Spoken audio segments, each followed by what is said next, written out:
교수님, 사실 이 정부가 탈원전을 할 때 가장 큰 명분으로 내세운 것이 원전은 위험하다. 네. 이런 거였습니다. 그래서 정말 저는 그 말에도 동의할 수 없지만 그 자체도 또 동의할 수 없는 것 아니겠습니까? 네. 그리고 또 대통령 자신도 또 외국에 나가서는 우리 대한민국의 원전이 안전하다. 네. 지난 40년간 아무 사고도 없었다. 이런 얘기를 또 자주 하셔서 저도 헷갈립니다. 뭐가 진심인지. 네. 과학적으로도 지금 교수님 안전하다는 게 입증이 되지 않았습니까? 네. 지금 어떻게 보면 큰 문제 중에 하나가 뭐냐면 원자력 안전위원회가 의무를 방기하고 있는 겁니다. 네. 어떤 뜻이냐면 이제 인허가를 주는 단계에서는 국민의 입장에서 아주 냉철하게 봐가지고 사업자를 거의 적대시할 필요가 있어요. 그래서 이제 아주 인허가를 줍니다. 그런데 인허가를 받은 시설, 원안위가 인허가를 준 시설에 대해서 국민들이 문제를 제기한다거나 두려워한다 그러면 이번엔 원안위가 나서서 이거 내가 안전함을 확인하고 규제를 준 거다, 인허가를 준 거다라고 해서야 되는데 네. 지금 원안위가 쏙 빠져 있는 거예요. 네, 그리고 계속 한수원 책임 회피를 그렇죠. 하고 그래서 이제 있고. 책임 자체는 한수원이 진다 하더라도 허가를 준 자로서는 이 시설에 대해서 이러이러한 의혹 제기는 이건 부당한 거다라는 얘기를 원안위가 해야 되는 건데 되는데. 안 하고 있는 거죠. 네. 또 하나는 지금 산업부에서 제8차 전력수급 계획이나 제3차 에너지 기본 계획에서 안전하지 않다, 깨끗하지 않다라고 했을 때 원안위원회가 나는 안전해서 허가를 준 거니까 보증을 해줘야 되는데. 근데 뒤에서 쓱 빠져 있는 거예요. 네. 그리고 이 원자력 안전위원회가 국가로부터 위임받은 책무를 안 하고 있다라고 저는 생각하고 있습니다. 네, 그래서 제가 교수님 말씀하시는 거에 이유를 찾았다고 보는 것이 지금 현재 이 원자력 안전위원회에 위원들이요, 원자력 전문가가 단 한 명도 없습니다. 현재 네, 구석 중에 이렇게 3석이 공석으로 돼 있을 뿐더러 네. 지금 현재 있는 6명이 전부 다 비전문가. 네. 그래서 이 엄재식 원안위원장부터 이분은 사회복지학과 출신이고요. 또 원자력 안전위원회에서 행정일만 맡았던 사람들이에요. 네. 그리고 나머지 분들도 무슨 화학공학과 교수다, 또 민변 변호사 또 회장인데 월성 1호기 계속운전 반대 소송을 대리했던 그런 분이고, 또 예방의학교실, 지질환경과 무슨 환경과 교수 이런 식으로 지금 전부 다 비전문가로 모여 있다 보니까 네. 이분들이 얼마 전에 한빛 1호기 네. 그런 자기들은 나중에 이걸로 해서 국민에게 큰 위협이 올 뻔했다 이렇게 호들갑을 떤 이 사건이 발생됐을 때 그날 때마침 원안위가 열렸는데 아무런 대책도 아무런 논의조차 하지 않았던 거 아닙니까? 무서운 일입니다. 왜냐하면 원자력 안전위원회라는 데가 이제 규제도 하고 심사도 하고 또 심사한 보고서를 가지고 판단을 해야 되죠. 판단을 하고 이거 다 중요한 일입니다. 네. 더 중요한 일이 있습니다. 만약에 원자력 시설에서 사고가 나면 네. 진두지휘를 해야 됩니다. 네, 네. 과연 이 인적 구성으로 진두지휘를 하겠느냐? 자, 우리 걱정하고 있는 후쿠시마 원전 사고 때를 생각해 보시면 네.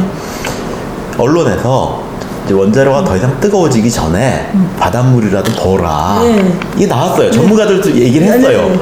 그때 넣었으면 그냥 원자로만 망가지고 끝나는 거예요. 네. 근데 그걸 총리한테까지 네. 보고를 하고 네. 하면서 결국은 24시간 이상을 끌어버린 거예요. 네. 사실은 원자력 발전소 사고는 그렇게 급작하지 네. 않습니다. 그러니까 24시간 이내에 판단 내려가지고 가면 되는데 그 24시간 내에 판단을 못 내렸기 때문에 사고까지 확대된 거거든요. 네. 이걸 일일이 보고 받고 공부해가지고 그때 가서 조치를 취한다는 거는 있을 수 잘못된 없는 거다. 일이죠. 어쩌면 이분들은 원자력 안전에 대해서 정말 확신을 하시고 계시기 때문에 이렇게 할 수 있는 게 아니냐 싶을 정도로까지 그래서 사실 불안합니다. 그리고 사실 이 원자력 안전위원회가 우리나라에서 설립이 된 것이 그 후쿠시마 사고 이후에 맞습니다. 그 일본의 그런 너무 긴 행정 보고 라인 네. 그런 정치적 판단 이런 것을 배제하기 위해서 중립적이고 객관적으로 또 무엇보다 정치하고 무관하게 냉철하게 상황을 판단해라. 네. 그렇게 하기 위해서 이 위원회를 만들어 놓고 지금은 보면 완전히 탈핵운동하던 사람들의 그런 아주 은신처가 되는 이런 상황이 지금 벌어지고 있다는 게 법의 맹점을 타고 들어간 악용한 거죠. 거죠. 왜냐하면 네. 이제 저희가 법을 만들 당시에는 걱정하던 것들이 뭐냐면 사업자랑 너무 굉장히 유착해서, 편향되어 있는 예, 사람이 원자력 안전위원이 되면서 이 사람이 이제 그 규제를 정상적인 공공적 기능을 수행하지 못할 것을 네, 두려워했기 조금 때문에 봐주고 그러면 안 되는 좀 거니까요. 은폐하고 이런 데 일조할까봐 이제 그래서 했는데, 이제 규정을 만들어 놨는데 실은 상상할 수도 없었던 일이 생긴 거죠. 네. 뭐냐면 규제라는 거는 어떤 일을 한다는 전제하에서 안전하게 하는 방법을 택하는 게 규제지 하지 마는 게 아니거든요. 네. 근데 그러니까 탈핵 운동가들이 원안위원을 간다라는 건 상상할 수도 없는 케이스였기 때문에 법조문도 안 만들었는데 그 구멍으로 들어온 거죠. 네, 맞습니다. 그래서 이제 법의 결함을 이용을 해버리는 셈이 돼버린 겁니다. 네, 그래서 제가 한 가지 여쭙고 싶은 것은 그 외국에서도 이런 원자력 안전 그런 규제 기관 이런 사람들끼리 뭐 미팅도 하고 세미나도 하고 하지 않나요? 네. 국제 포럼 같은 그렇죠. 거. 네. 그러면 이렇게 알지도 못하는 사회복지학과 출신의 행정일이나 보던 위원장이 가가지고 그런 사람들하고 대화나 통하겠습니까? 그거는 뭐 써준 거 읽고 하면 돼. A4 용지 있으면 됩니다. 요즘은. 그럼 뭐 우리나라에 A4 용지 가장 뭐 애용하는 분이 이때가리부터 있기는 하지만 A4 용지 열심히 읽으면 되기 때문에 뭐 그런다고 생각할 수도 있는데 문제는 뭐냐면 더 문제는 뭐냐면요. 이제 그 원자력 안전위원장은 그 A4 용지 써주는 분들이 있는데 원자력 안전위원들은 A4 용지 써주는 분들이 없거든요. 근데 그분들은 이제 문제가 되는 거죠. 그러니까 이제 그 미국 같은 경우에는 그 NRC의 커미셔너가 5명 있는데 그분들한테 뭐 스태핑을 한 30명 정도를 합니다. 그래서 그분들은 30명이 그 보호서 준비도 따로 하고 보호도 따로 합니다. 그래서 그러다 보니까 그 5명이 논의 구조가 되는 거예요. 그 다음에 그 5명이 원자력 전공자가 아니라 할지라도 보고를 받아서 공부를 해서 할 수 있는 시스템이 돼 있는 거예요. 근데 우리나라는 그 위원들이 자기밖에 없거든요. 그러니까 이분들은 전문성이 어느 정도 있어야지만 이해할 수 있고 하는 시스템이 돼 있는 거예요. 근데 이제 문제는 회의체는 미국식으로 갖고 왔는데 스태핑은 그렇게 못하다 보니까 이 위원님들이 개인적 판단을 하는 거죠. 그러니까 이분들 중에 다 훌륭하신 분들이에요. 뭐 대학 교수님들도 계시고 의사 선생님들도 계시고 다 좋으신 분들인데 그분들은 어떤 일을 잘할 수 있는 지력, 지적 능력을 가지고 있지만 그 사실을 제대로 알고 있는 분은 아니거든요. 그러니까요. 그러니까 저는 이렇게 중대한 정말 그야말로 그 원전에서 가장 그래도 우리가 유의하고 그 우려를 하는 부분이 이 원자력이 만일에 무슨 일이 생기면 엄청난 그런 피해를 유발할 수 있다. 이거에 국민적 관심이 모여져 있는데 이렇게 원자력 그것을 감시하고 규제하고 국민을 안심시켜서 보장해줘야 하는 이 원안위원회가 원자력 안전위원회가 아니라 요새는 원자력 위협위원회다. 이렇게 지금 조롱이 나오고 있다는 것은 정말 큰 문제고요. 또 지난번에 그 한빛 1호기 때 이게 아주 여실히 증명이 됐습니다. 지금 아까 조금 전에 제가 말씀드린 것처럼 그날 우연히 개최된 그런 원안위가 하루 종일 거의 오후 3시, 4시까지 그 개최되었음에도 불구하고 아무런 아무런 조치도 취하지 않았고요. 또 이 원자력 안전위원장이 저는 역할이 참 중요하잖아요. 그럼 비상 소집이라도 해야 될 판에 다 헤어져서 집에 갔고, 자기는 또 그날 그 위원장이 그 주변에 그 뭐 다 들으셨을 거로 아는데 개고기집에 가서 그 개고기를 먹고, 그럼 저는 또 먹는 거 좋다 이거예요. 그러면 회사를 복귀를 해가지고 진두지휘를 해야 될 거 아니겠습니까? 그런데 집에 돌아갔더라고요. 그래놓고 서류에다는 자기가 뭘 지시했다. 그래서 처음에 저한테 보고할 때는 마치 회사에 저녁 만찬 후에 회사에 돌아가서 자기가 뭐 이 상황 추이를 지켜보다가 뭐 한수원에 보고를 받고 지시했다 이런 식으로 보고를 했는데, 제가 이걸 캐물어 보고 이렇게 주변에서 얘기를 들어보니까 나중에 마지못해 실토를 했어요. 자긴 집에 돌아갔다 만찬 후에. 그래서 저는 이 사람들을 믿고 과연 다리를 뻗고 잘 수 있는가, 저는 그게 지금 걱정이 너무 됩니다. 실은 저는 엄재식 위원장하고 그 공무원 생활을 같이 해가지고 제가 이제 그쪽 편에 기우는 건지는 모르겠는데 뭐 먹고 싶은 거 먹을 수도 있고 뭐 퇴근할 수도 있고 뭐 전화로 지시할 수도 있다고 생각하는데, 더 큰 문제는 국민이 원자력을 지금 불안해하고 뭐 사고 날 것 같이 걱정하고 한다는 게 결국은 원안위를 못 믿는 거거든요. 그렇죠. 그러니까 원안위가 저기 규제를 제대로 하고 있다. 그래서 저기 불안한 시설은 허가를 안 줄 것이다. 라는 확신을 국민이 가지고 있다면 지금 탈원전도 없는 겁니다. 그러니까 이 탈원전이라든지 국민의 불안에 대해서 근원적인 그 원인이 되는 부처가 원안위인 건데, 그렇다면 이런 국민이 우려하는 한빛 사고가 나오면 여기서부터 여기까지는 잘못한 거고, 그런데 이러이러한 것들이 받쳐주고 있기 때문에 괜찮다. 요런 것들은 엄중하게 물겠다. 근데 요런 것들은 제 기능을 하고 있는지 내가 확인을 해보겠다.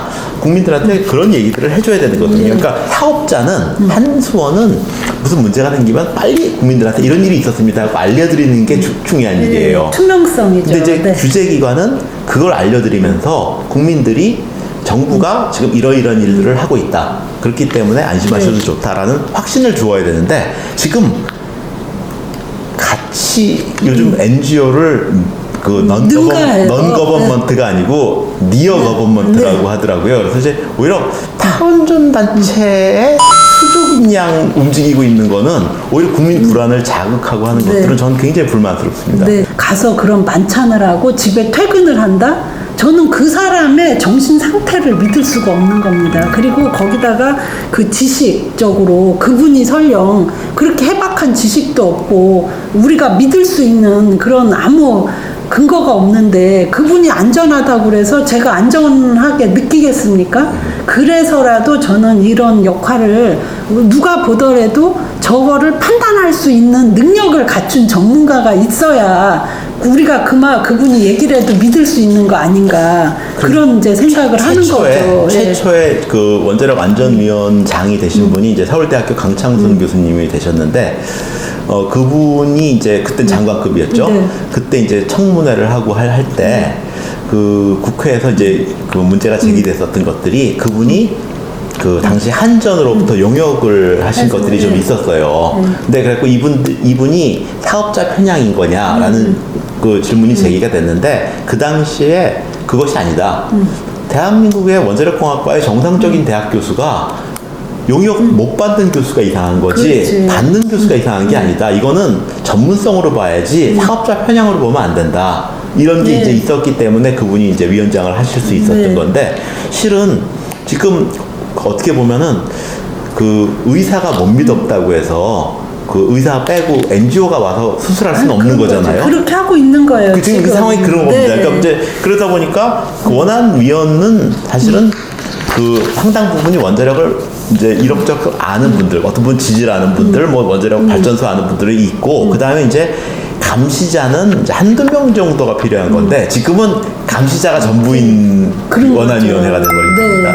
그래서 이게 지금 탈원전도 좋고, 저는 뭐 그 뭐 정치적으로 신념적으로는 그런 말을 할 수도 있다고 생각을 하고 그런 시민운동 할 수 있다고 생각을 합니다. 그런데 제가 볼 때 이 도덕성의 문제가 지금 그런 운동하던 분들이 마치 때를 만난 듯이 우리 원자력 산업계를 아주 점령을 하고 있어요. 점령군처럼. 많이 들어가 계시죠. 네, 비단 이 원자력 안전위원회뿐이 아니고요. 그 원자력 안전재단 김혜정 네, 위원장. 김혜정 예. 이사장 이분은 뭐 평생 한 것이 탈원전 운동밖에 없는데 그런 분이 사실 원자력 안전을 그 보장한다? 저는 이거가 과연 도덕적으로도 맞는 것인가? 저는 그런 의문을 제기하고요. 한두 분이 아닙니다. 원자력 안전재단은 네 사람, 이사장을 비롯한 세 분의 두 분의 이사와 감사가 다 탈핵 운동가고요. 원자력 안전기술원에도 심지어 그 감사로 들어가 있고요. 석광훈 씨가 들어가 있고, 한국 원자력 연구원에도 상임 감사가 서토덕 씨라고 울산에서 환경운동 했던 사람들이고요.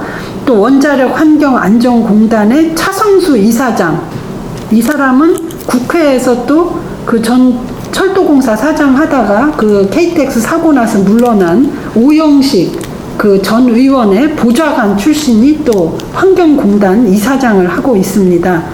뭐 한두 분이 아니에요. 지금 한국 수력 원자력 심지어 이런 데서도 비상임 이사가 세 분이나 탈핵 운동을 했던 이런 사람들이 지금 점령을 하고 있어요. 그리고 발전 공기업에도 심지어 낙하산 인사가 아주 수두룩합니다. 정치권이거나 환경단체에서 온 분들이 많아요. 제가 언제가 쳐봤더니 한 30분 정도 가까이 되는 것 같고요. 실은 이제 좀 어려운 표현이 뭐냐면 선관주의 의무라는 게 있습니다. 선관주의 의무. 이게 뭐냐면 이제 기관의 사장이나 이사로 임명되신 분들은 기관 발전을 위해서 일한다라는 것이 선관주의 의무입니다. 그렇죠. 그러니까 저는 이분들이 기관 발전을 시키기 위해서 가신 분들일까에 대해서 매우 회의적이고요. 네. 그래서 사실은 지금 도덕적으로 안 맞다는 말씀하셨고 저는 이분들이 기관 발전을 시키기 위해서 가신 분들이 맞는가? 만약에 그렇다면 트로이의 목마라고 봅니다. 안에 들어가서 안에서부터 해체하는 이런 작업을 그분들이 모여가지고 우리는 기관 발전을 도모하기 위해서 갔다라고 선언도 해주시고 뭐 필요하면 뭐 도장도 찍어주시고 하면 좋겠습니다. 저는. 네, 그렇게 한번 저희가 다음 국감 때는 하다못해 그거라도 좀 양심 선언이라도 해달라. 무슨 이런 요구라고. 설서는 이분들이 도저히 쓸 분 같지는 않고 손도장이라도 손도장 양심 선언이라도 제가 한번 요구를 해보도록 하겠습니다. 아무래도 뭐 이런 낙하산 인사는 정권마다 말이 많고 그렇습니다. 그러나 저는 어느 정도의 금도가 있지 않았나 싶고요. 어떻습니까? 원자력 업계에서 이렇게 비전문가가 곳곳에 모든 기관마다 포진을 하고 심지어는 그렇게 아까 교수님 우려하신 대로 그 기관의 이익에 반하는 피해를 입힐 수 있는 그런 인사들, 그러니까 그런 탈핵 인사들이 포진한 그런 사례가 있었나요? 우선 이제 대한민국의 원자력이 뭐 한수원이나 이런 것들이 대부분 다 이제 공공 영역에 있다 보니까 이제 뭐 정치적인 영향이 있으신 분들이 오는 것이 그렇게 나쁜 거라고 생각하지는 않습니다. 그리고 또 그분들이 이제 또 역할이 나름대로 있기 때문에 뭐 정부에서 일하다 오신 분들이나 이런 분들이 꼭 없어야 된다, 낙하산이 없어야 된다 이렇게 저는 생각하지는 않습니다. 그리고 어느 정도는 어떤 정부에서 출신이 오셔서 어떤 전체적인 틀을 이해하는 틀에서 가는 것들은 좋다고 생각을 하는데 이 사람은 예컨대 이 분야에서 뭐 탈핵을 했다든지 아니면 이 사람은 정말 이 분야에서 굉장히 뭐 못난이 축에 속하는 사람인데 그런 사람을 이제 딱 앉혀놓는 것들은 어떻게 보면은 이제 그 사회에 대해서 그 사회에 대해서 모욕을 주고 있는 거죠. 네. 그래서 이제 저는 그걸 갖다 모욕 인사라고 부릅니다. 네. 이제 그 원자력뿐만 아니라 또 아니라, 네. 이제 원자력뿐만 아니라 이제 저희 의원님들이 아시겠지만 네. 이거는 저 분야를 모독하는 인사를 하고 있는 네. 거다라는 것들이 네, 많이 아주 보이는데 좋은 그래서 이제 지적이십니다. 모욕 인사에 해당되는 부분이라든지 아니면 정말로 그 탈핵 운동가를 거의 한 30년 가까이를 원자력 관련된 기관에 이사 감사로 보낸다든지 하는 것들은 네. 이거는 상식적이지 않습니다. 네. 우리 대한민국 세계에서 각광받는 이 원자력 산업이 이렇게 정말 그 살아남기 위해서 몸부림쳐야 하는가에 대해서 정말 그 안타깝기 그지 없고요. 지금 뭐 일본의 그 경제 규제, 보복 이런 걸로 인해서 굉장히 그 나라도 자체도 다 어렵고 한데 이 일본의 영향이 가장 없는 산업이 우리 원자력 산업 아니겠습니까? 그 여기 얽혀 있지 않죠, 그죠? 그래서 우리 그 원자력 그 산업이 반드시 이 위기를 극복하고 그 우리 국민의 그런 편안한 생활과 그 대한민국의 발전에 기여하기를 바라고요. 우리 정 교수님은 제가 자주 모시겠지만 앞으로 10년 후에 꼭 노벨상 하나 타주시기를 저는 제가 그럴 제목이 못 되고요. 여러 네. 교수님하고 함께 하셔가지고 우리 대한민국 그 원자력 학계에서 저는 충분히 그 자격이 되는 우리 교수님들이다 이렇게 보고 있고 그 셸렌버거 그 회장도 얘기하더라고요. 대한민국에서 최고면 세계 최고다. 그래서 우리 그 국민이 다 노벨상 하나 타는 게 이제 소원인데 우리 원자력 학계에서 꼭 그 노벨상을 타는 분이 나오시기를 제가 그 기대하고 또 응원에 마지 않겠습니다. 감사합니다. 네. 오늘 고맙습니다. 불러주셔서 고맙습니다. 네.